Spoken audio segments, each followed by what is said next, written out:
Most people think the secret to a good fast is drinking enough water. Just stay hydrated, right? Wrong.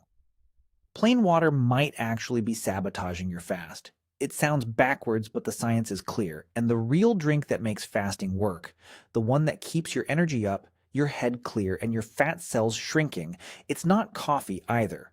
It's electrolyte water. Call it fasting fuel. Call it the one thing standing between you and quitting at noon. Whatever you call it, it changes the game. And here's what nobody tells you. Even if you're already adding electrolytes to your water, you're almost certainly not using enough. There's a specific amount that turns the switch from struggling through a fast to cruising through one. And I'm going to show you exactly what that amount is. But first, let me explain why plain water is actually working against you. Because this is where most people get fooled. They think they're hungry. They think fasting just isn't for them. But the truth is, their body is sending fake hunger signals. Without the right mineral balance, your brain literally cannot tell the difference between dehydration and starvation. So you break your fast thinking you need food, when all you actually needed was salt. Let's rewind and talk about what happens inside your body the moment you stop eating. Within hours, your insulin levels start falling. That's the whole point. That's what unlocks fat burning. But here's what most people don't realize. When insulin drops, it sends a direct signal to your kidneys. And that signal says, flush. Your kidneys start dumping sodium, potassium, and water at an accelerated rate. It's not a slow leak, it's more like opening a drain. Research published in the American Journal of Physiology has shown that sodium excretion increases significantly within the first 24 hours of a fast. Your body is literally pouring out the very minerals it needs to function. And this is where the classic advice completely falls apart. You've heard it 1,000 times. Just drink more water, push through, have some black coffee. But think about what's actually happening. Your body just flushed out a huge amount of sodium, and now you're pouring in plain water on top of that. You're not fixing the problem, you're making it worse. Plain water dilutes whatever sodium and potassium you have left. It's like trying to fix a leaky boat by adding more water to the ocean around it. This is exactly why so many people hit a wall around midday. The headaches, the brain fog, that shaky, irritable feeling where you're one minor inconvenience away from raiding the pantry. It's not weakness. It's not a lack of willpower. It's a mineral deficit. Your nervous system runs on sodium and potassium.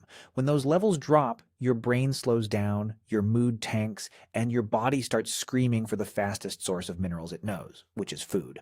And there's another layer to this that most people completely miss. It goes beyond just feeling bad. When your electrolytes are depleted, your adrenal glands ramp up production of cortisol, the primary stress hormone. Your body interprets the mineral shortage as a survival threat, and it responds accordingly. Elevated cortisol does two very unhelpful things during a fast. First, it increases water retention, so you feel puffy and bloated even though you haven't eaten anything. Second, it signals your body to hold on to visceral fat, the deep belly fat that most people are fasting to lose in the first place. So not only does plain water fail to help, it can actively stall the fat loss you're working so hard for. Now flip the script, add the right electrolytes to your water, and everything changes. Your brain clears up because sodium helps regulate nerve signaling. Your fake hunger disappears because your body stops confusing mineral depletion with starvation. Your energy stabilizes because potassium supports proper muscle and heart function. And critically, your cortisol stays in check, which means your body actually releases stored fat instead of clinging to it. The longer you can comfortably extend your fast, the deeper your body digs into those stubborn fat reserves. Research from the National Institutes of Health shows that fat oxidation, which is the rate at which your body actually burns stored fat for fuel, increases progressively the longer a fast continues. Electrolytes are what let you stay in that zone without feeling miserable. Now, let's address a question that comes up constantly.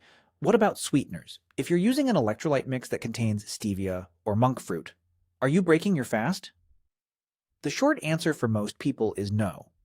Multiple studies, including research published in the journal Appetite, have found that stevia does not produce a meaningful insulin response in the majority of people tested. Blood sugar stays flat. Insulin stays low. The fast stays intact. That said, individual responses can vary. If you want to know exactly how your body reacts, a continuous glucose monitor takes all the guesswork out of it. You can see in real time whether a particular sweetener causes a spike or not. So that covers what to put in your water. But what about other drinks? Let's talk about coffee first. Yes, caffeine does increase thermogenesis and fat oxidation. A cup of black coffee during a fast can genuinely help your body burn more calories. But coffee comes with a trade-off.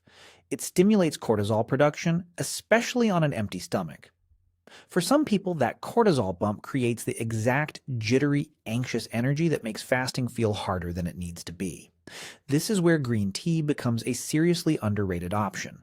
Green tea contains caffeine, but in lower, more moderate amounts, typically around 30 to 50 milligrams per cup compared to coffee's 90 to 200.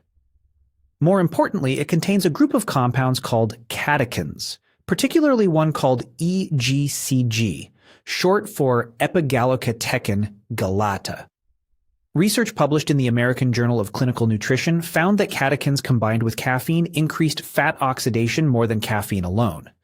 The effect isn't dramatic on any single day, but compounded over weeks of consistent fasting, it adds up. And here's the bonus. Green tea also contains L-theanine, an amino acid that promotes calm focus without the spike and crash cycle that coffee can trigger. It smooths out the caffeine so you get alertness without the anxiety. So if electrolyte water is the undisputed #1 fasting drink, green tea earns a solid #2. Together, they give you sustained energy, sharper focus, and enhanced fat burning without the cortisol roller coaster. Now let's get practical. You can absolutely make your own electrolyte water at home in under a minute.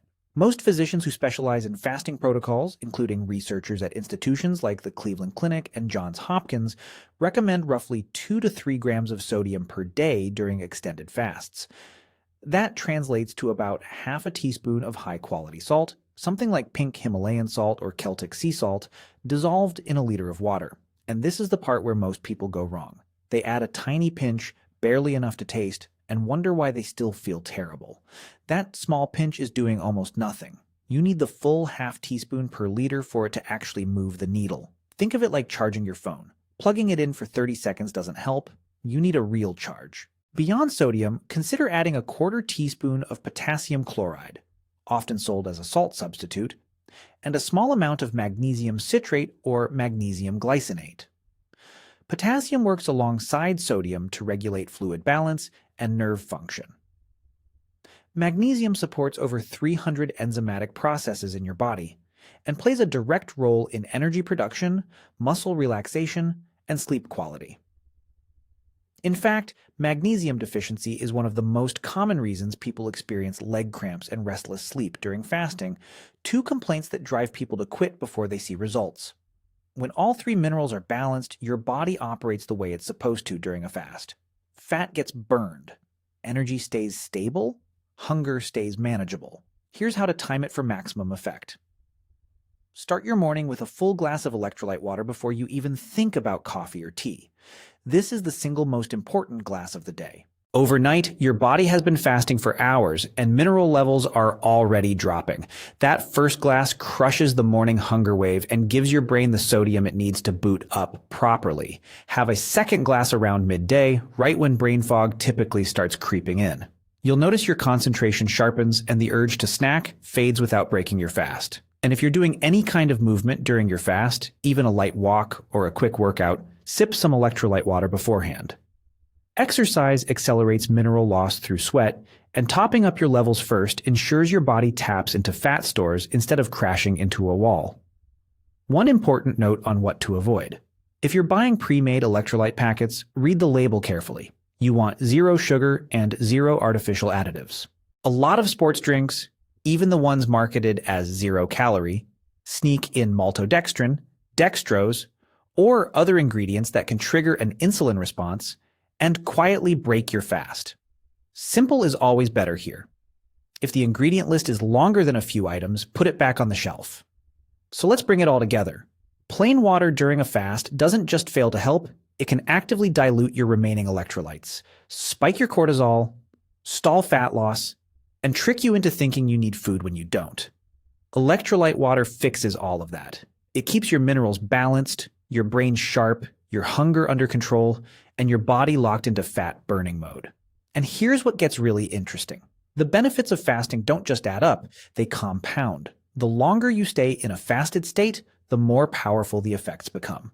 By the 72-hour mark, your body activates a cellular recycling process that most people have never even heard of, and it fundamentally changes how your cells repair and regenerate. That's what I break down in the 72-hour transformation video right here.